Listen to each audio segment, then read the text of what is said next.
I want you to close your eyes. Are they closed? No peeking. What comes to mind when you think of a chocolate chip cookie? When you first open the oven, is it the intoxicating smell of caramelized butter and vanilla? Or the warm sensation of holding it in your hand, ready to take a bite? Is it the crispy outside, gooey inside that truly captures your attention? The salty notes that dance across your tongue? What about the chocolate chip cookies that are so good, one is never enough, and we reach for another batch?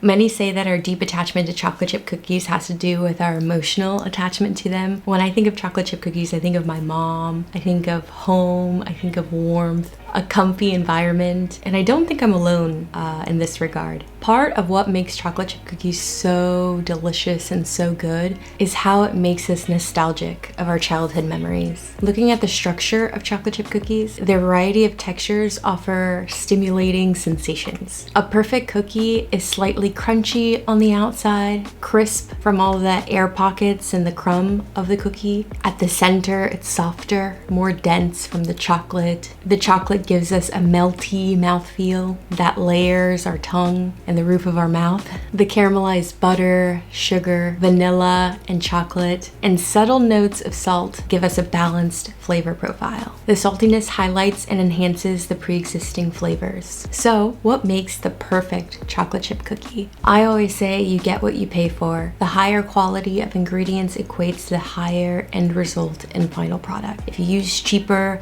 artificial ingredients, it's gonna taste artificial and like, you bought it from the store, like Chips Ahoy or something like that. But if you use really nice chocolate, high quality, I know Callebaut, I think, I'll leave it right here, Callebaut brand from Belgium is fantastic. American chocolates tend to be overly sweet and full of milk and doesn't have as much cacao as other European brands. But if you invest in a little bit of higher quality chocolate, it just makes all the world of a difference in the flavor. Deciding on which chocolate to use is a personal preference. Everyone will tell you their own favorite one, but at the end of the day, it is what you personally like. A lot of people like to mix milk chocolate and dark chocolate with an 80-20 ratio. I think that's pretty much the standard. Otherwise, a lot of people go for the semi-sweet dark chocolate.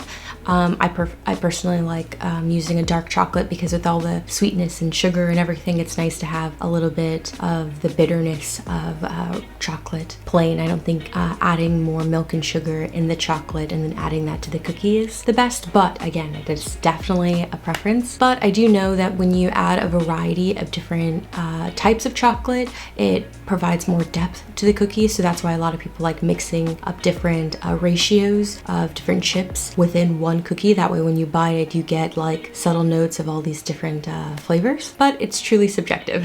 If you want pools of chocolate within your cookie, use chocolate chunks. If you want uniformity within each bite, use chips because they just melt different. Chips were designed to like melt equally in their little pod, while chunks, when you chop them, they're going to be a variety of different pools when they melt in your cookie, so there's like spillage, so that's also dependent on your personal style. Getting technical, many chefs recommend 2 to 3 chips per bite. Me personally, I love chocolate, but I think a chocolate chip cookie, my favorite style is when you taste the chocolate, but it's not a chocolate cookie. Like there's a distinction. I feel like when you add like so much chocolate, for me, it's like all I get on my palate because the fat, it like literally layers my palate, and it's just like, and for me, I really don't like that sort of texture sensation. So I normally use 50 to 75% of the recommended amount of chocolate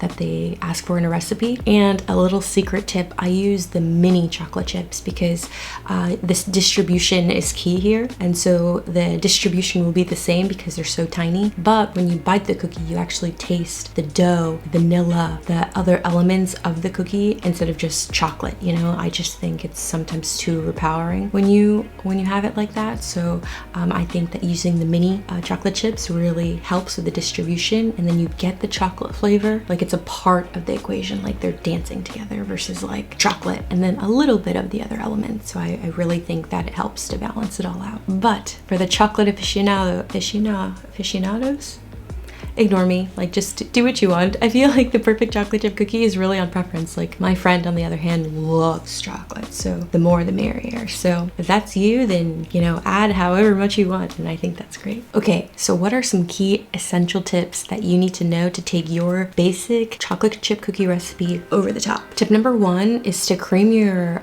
sugar and your butter properly. It's impossible to overmix this. Just make sure that your butter is room temperature, so it's soft and palatable, and then use a palette for your stand mixer, or if you have a hand mixer, use the one that kind of looks like this. And cream your butter and your sugar together until it's like a fluffy cloud. Also a tip, like you can have your sugar and then put whatever flavoring that you plan to incorporate, like your vanilla and your sugar, mix it and then let it sit for a minute. Sugar absorbs flavors, not like the most, but kind of. And then add your sugar to your butter, and then whip it until it's almost like melted and it whitens, because the sugar pierces the butter, leaving little air pockets, and so that's what gives it like the crumb and the crunchiness at the end, and it leaves an overall really like soft cookie. Tip number 2, add a secret spice to your chocolate chip cookies. It's very common that a lot of people add just a little dash of cinnamon, and I'm a huge fan of that. So I normally double the vanilla because I'm a huge vanilla girl. But then also I add a little, like the tiniest bit of cinnamon and the tiniest bit of cardamom, because I feel like when you bite the cookie, nobody can really know what it is. It's like the subtlest floral, like at the end, that just comes on the back, and it's like, it just takes it over the top. That's my personal preference, but if you want to like add something secret in there, they're like, wow, like this is the standard chocolate chip cookie, but it's like there's something there and they can't quite put it on there, I recommend you can use a little bit of nutmeg, you can use ginger, cardamom like me, cinnamon's an all-time favorite. Anything that pairs with chocolate really well would just work wonders, but black pepper would be great. So maybe even a tiny bit of cayenne if you're feeling like fancy. Like these sort of things like will just bring like the subtlest bit of heat, like the subtlest bit of something will like really like take your cookies over the top. And when I say a little, I really mean like 1/8 of a teaspoon, a quarter if you're really pushing it, like a cinnamon version, because you don't want it to like actually play with like the main flavor profile of a chocolate chip cookie, because then it'll just change the dynamic entirely. But if you add just a little secret spice, then it'll just make your cookie that much better and personalized. Number 3, brown butter is super popular to just give depth to your cookies. If you don't know what brown butter is, it's basically when you put butter in a saute pan or a small saucepan and you let it cook down until it literally turns brown. Medium, high heat, and then you can turn it down to medium. It takes about like 15 minutes. Stir it occasionally. You don't want it to burn. We're not making black butter, we're making brown butter. And then pour it into like a little microwave safe like container, and then put it back in the fridge and let it get back until it's like solid again, and not liquid form, and then you can run through the recipe like you normally would if you were using regular butter. Number 4, to make the ideal perfect cookie, you want to mix both sugars of like brown sugar and granulated sugar. If you want like the fluffiest cookie of your dreams, it's like a cloud and just air and absolutely soft, and like I call them like almost like cotton candy cloud like cookies that don't spread at all. They're just straight fluff. It's like a muffin top almost. Use only brown sugar. If you want those thin crisp chocolate chip cookies, use only granulated sugar because they'll have more spreadability and they'll crisp up. But when you mix them, you get an equal spread and equal fluff, and so that's when you get the ideal like perfect chocolate chip cookie for like texture wise.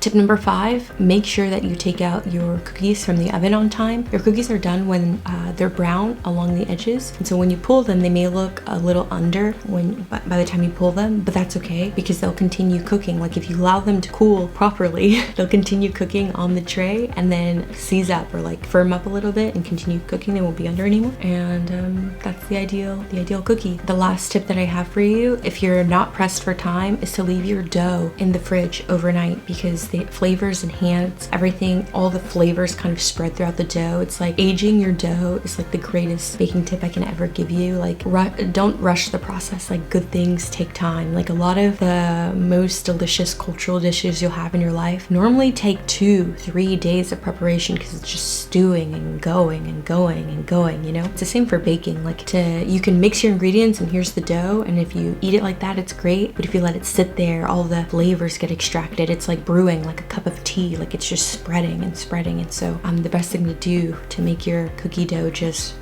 is literally to make it, set it in the fridge at least, most recipes recommend at least 2 hours, but if you really want to push it, like overnight, full 24 hours, and then fantastic. I think that's all I have for you guys. I left my cookie recipe in a PDF below in the show notes or in the comment section, so feel free to download it, use it, bake it, let me know what you think about it. Funny enough, my very first YouTube video was vegan or an avocado based cookie recipe, so I recommend checking that out if you can't use butter. And I even have some cookies with me here today. Maybe you can, I don't know, the lighting here, maybe you can see like the texture of these. These ones are espresso chocolate chip with the mini chocolate chips. I've been on this crazy coffee kick lately, but you can see like the granulated sugar crunchiness outside, but on the inside they're like so moist. The shadows here are really bad, but they're so moist and soft on the inside. So that's the ideal. Like you get the mounted version from the chocolate chip cookie, but the crispness on the outside, soft on the inside. And then look, like I told you, I don't really like too much chocolate, but like in this one little bite you still get like 6, but they're like little, so you just like, it covers and you just taste a little, not like it's all chocolate. That's not enjoyable for me, but to each their own. I hope this video was helpful for you. If you liked it, consider giving it a thumbs up, subscribing. I appreciate it. Drop your comments below about different questions you may have. And yeah, that's it. See you guys tomorrow. Bye.